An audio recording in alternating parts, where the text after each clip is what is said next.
Bismillahirrahmanirrahim. Assalamualaikum warahmatullahi wabarakatuh.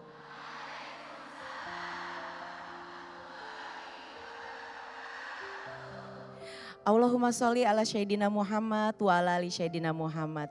Pemirsa Kajian Hati, senang sekali Kajian Hati kembali hadir ke hadapan Anda. Tentu saja saya tidak sendirian. Saya Deswita Maharani hari ini selalu ditemani sama Ustadz kesayangan kita, Ahilman Fauzi. Assalamualaikum A. Waalaikumsalam warahmatullahi wabarakatuh.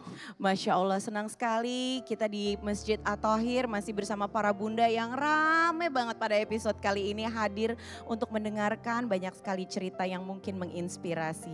Dan pemirsa, tema kita untuk episode kali ini adalah janji suci pengikat hati menjadi takdir sehidup semati. Masya Allah.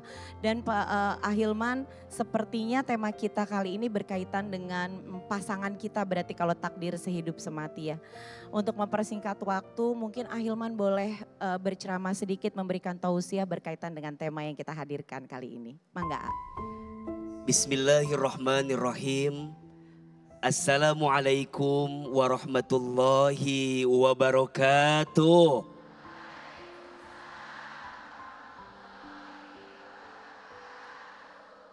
Alhamdulillahi rabbil alamin.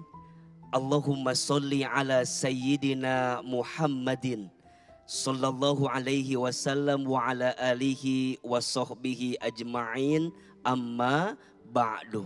Bunda, setiap di antara kita pasti berharap punya pasangan yang baik dalam hidupnya. Iya apa iya? Cinta itu adalah rasa yang Allah titipkan kepada setiap manusia.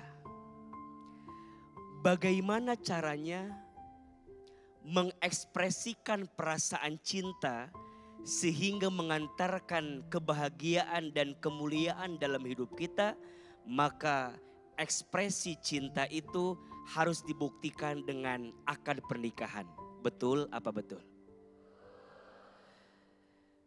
Pernikahan itu di dalam Al-Quran disebut dengan mitsaqon ghalidho.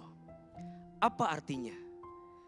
Perjanjian yang kuat, perjanjian yang agung, ikatan yang suci. Kenapa? Karena ketika seseorang menikah, yang menjadi saksinya bukan hanya manusia yang hadir, tapi lebih dari itu, yang menjadi saksinya adalah malaikatnya Allah Subhanahu wa Ta'ala, dan Allah menerima janji seseorang yang menikah. Betul? Maka mohon maaf, jangan pernah main-main dengan pernikahan. Mohon maaf, jangan pandai menyakiti dalam setiap rumah tangga. Ketika engkau menyakiti pasanganmu di rumah tangga, berarti sama dengan engkau menyakiti siapa? Allah. Karena saat menikah, engkau berjanji kepada Allah. Saat menikah, engkau dilihat oleh Allah. Saat menikah, ikrar ucapanmu itu diperhatikan oleh Allah. Maka saat engkau menodai pernikahan, menyakiti rumah tangga, hakikatnya engkau sedang mengundang sesuatu yang tidak baik dalam kehidupan. Betul apa betul? Di dalam Al-Quran, surat Ar-Rum ayat 21. Allah Subhanahu wa Ta'ala berfirman, A'udzubillahi minasyaitonirrajim. Wa min ayatihi an khalaqalakum min anfusikum azwajan litaskunu ilaiha wa ja'ala bainakum mawaddatan wa rahmah. Inna fi dzalika laayati liqaumi yatafakkarun. Dan di antara tanda-tanda kekuasaan Allah, Allah menciptakan untukmu pasangan. Jadi takdir pasangan kita itu sudah diatur oleh Allah.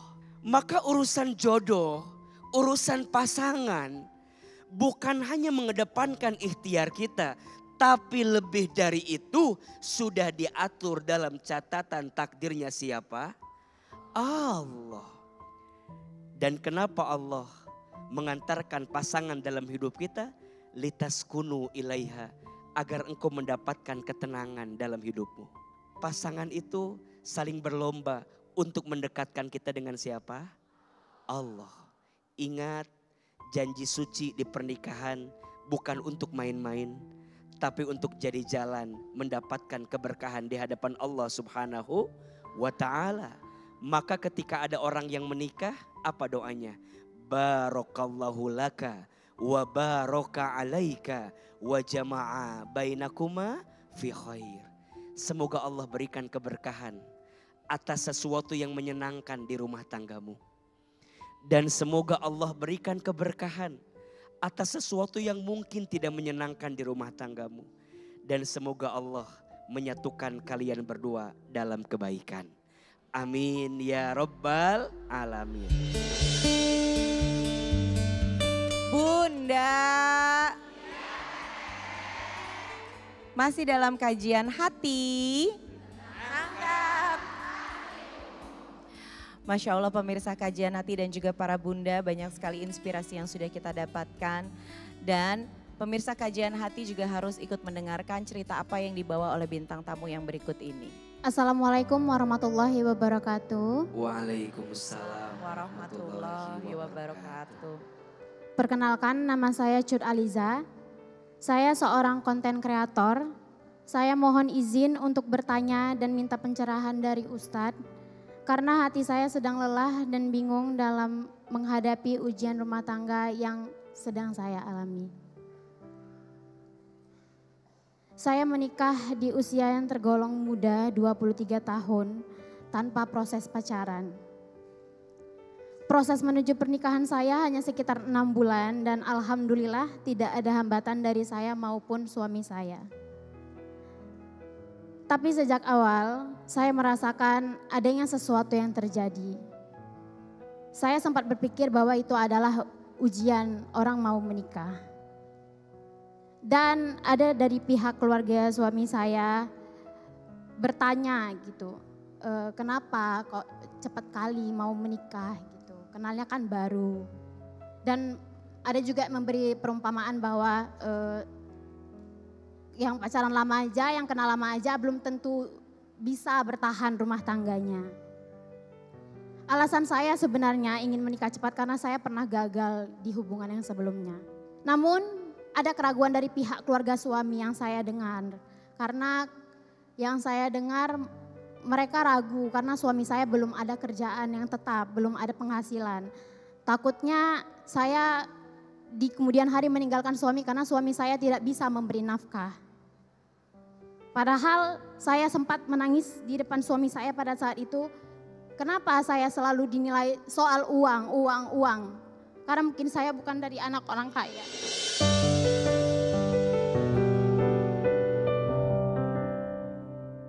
Saya berjanji pada saat itu ke suami saya, kalaupun nanti dia terjatuh atau dia susah, saya sebagai istri yang akan menopang dia.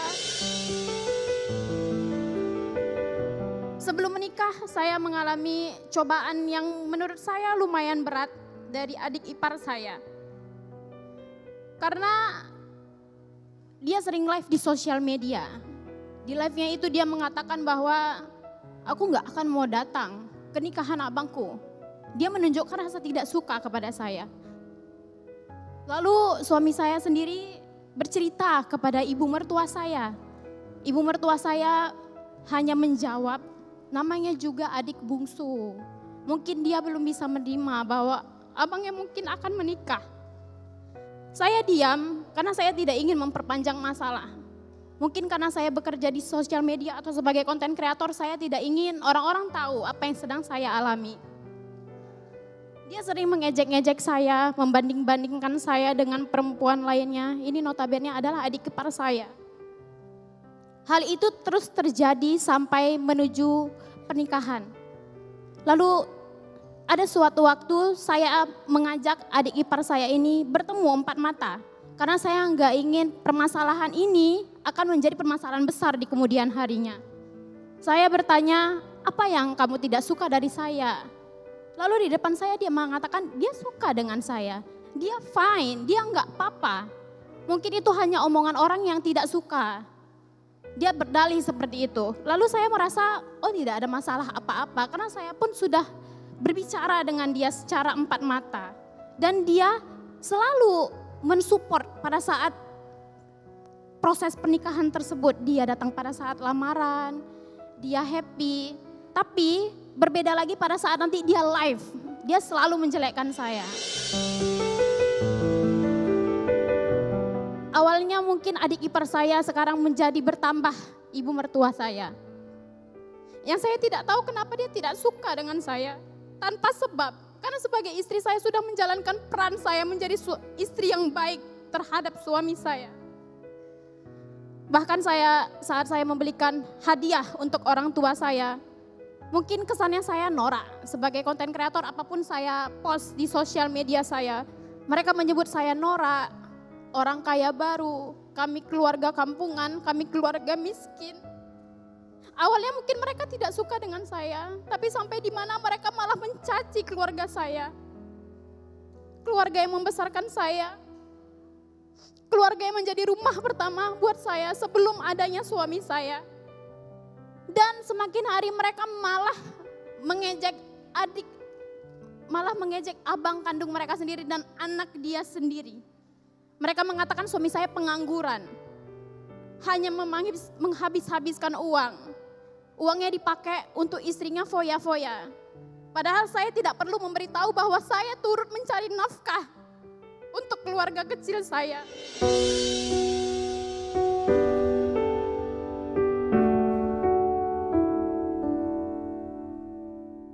Puncaknya terjadi pada saat adik saya terlibat dengan adik ipar saya. Karena mereka tidak sengaja bertemu di salah satu tempat. Dia dilaporkan ke pihak yang berwajib.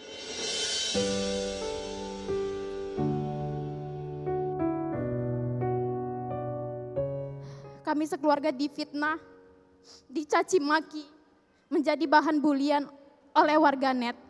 Tapi saya tetap diam, karena saya tahu diam adalah emas dan biarkan Allah memberi jawabannya. Akhirnya adik saya dinyatakan bersalah meskipun hanya mendapat hukuman percobaan. Setelah itu suami saya benar-benar renggang, bukan karena saya yang mempengaruhi suami saya. Tapi karena dialah yang mendengar dan melihat bagaimana perlakuan keluarganya terhadap suami saya dan saya sendiri. Saya pernah memaksa suami saya untuk menceraikan saya. Karena saya tidak mau menjadi beban ataupun kesedihan di dalam hidupnya. Padahal suami saya adalah orang satu-satunya yang saya miliki pada saat ini yang menjadi garda terdepan dalam hal apapun.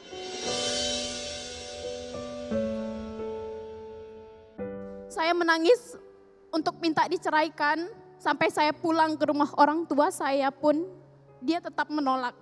Tapi dalam perjalanan rumah tangga kami menghadapi kenyataan bahwa ibu mertua saya sangat tidak menyukai saya tanpa alasan. Sampai di pengadilan pun dia membuka hal-hal tentang keluarga kecil saya. Dia berkata bahwa apakah suami saya menikahi saya karena saya hamil duluan. Apakah dengan kondisi seperti ini, di mana suami membatasi jarak dengan ibunya karena menjaga perasaan saya telah menutup surga suami saya. Karena ibu mertua saya pernah berkata, surga Aza ada di Sandi, tapi surga Sandi tetap ada di ibunya. Apakah suami saya berdosa karena lebih memilih menjaga keluarganya daripada mengikuti kehendak ibunya yang tidak ridho? Terima kasih. Bunda, pertama yang harus dipahami oleh semua di antara kita, tidak ada perbandingan antara ibu dengan istri. Keduanya adalah pintu keberkahan yang Allah hadirkan untuk kita berikan kebaikan. Seorang suami punya kewajiban menafkahi istri. Tapi juga seorang suami sebagai anak laki-laki dari ibunya tetap punya sisi kebaikan yang tidak boleh dilupakan untuk berbuat baik kepada ibunya. Pelajaran pertama, seorang istri tidak boleh cemburu, tidak boleh marah kalau suami ingin berbuat baik kepada ibunya. Boleh jadi keberkahan rizki suamimu itu didapatkan karena dia berbuat baik kepada siapa? Ibunya.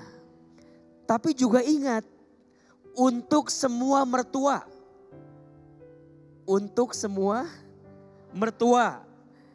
Ketika kamu punya anak laki-laki dan anak laki-lakimu sudah punya istri, maka jangan juga mertua terlalu ikut campur terlalu dalam kepada urusan rumah tangga anak laki-lakimu. Karena bagaimanapun anak laki-lakimu sudah punya kewajiban, punya istri, iya apa iya? Kalaupun ingin membantu silahkan. Kalaupun ingin memberikan nasihat silahkan. Kalaupun mau ngasih saran silahkan. Yang tidak boleh ketika mertua menghasut anak laki-lakinya untuk membenci istrinya. Begitu sebaliknya, istri juga tidak boleh menghasut suaminya untuk menjelekkan ibunya, untuk menjatuhkan ibunya. Malah seharusnya laki-laki jadi penengah di antara istri dan ibu. Sampai sini jelas atau tidak? Jelas. 2, tolong catat. Rumah tangga itu bukan tentang hanya menyatukan dua hati yang saling mencintai. Tapi rumah tangga itu menyatukan dua keluarga. Maka ingat, ini pelajaran. Sebelum kita menikah, pastikan bahwa aku menikahimu bukan hanya menerimamu, tapi juga aku siap menerima keluarga besarmu. Betul bahwa laki-laki itu milik ibunya, tapi ibu yang baik akan mengajarkan anak laki-lakinya untuk sayang sama istrinya. Untuk mertua yang kesel sama menantunya, sebel sama menantunya, jangan ya bun ya. Karena bagaimanapun yang jaga anakmu siapa? Istrinya, pasangannya. Kalau nggak ada pasangannya, apakah engkau sanggup merawatnya? Belum tentu. So pada akhirnya tidak ada perbandingan antara ibu dan istri. Dua-duanya adalah pintu keberkahan yang harus kita jaga dengan segala kebaikan. Insya Allah. Kalau misalnya Aza ada salah, bilang aja nggak apa-apa. Aza minta maaf dari hati yang paling dalam gitu. Semoga hati ibu dikasih rasa bahagia terus sama Allah supaya mungkin sakit hati atau mungkin kebencian ibu sama menantu ibu bisa luntur. Setelah curhat sama Ustadz, alhamdulillah sudah lebih lega, sudah lebih menerima karena nggak ada masalah yang nggak ada jalan keluarnya. Terus kayak mungkin lebih menerima.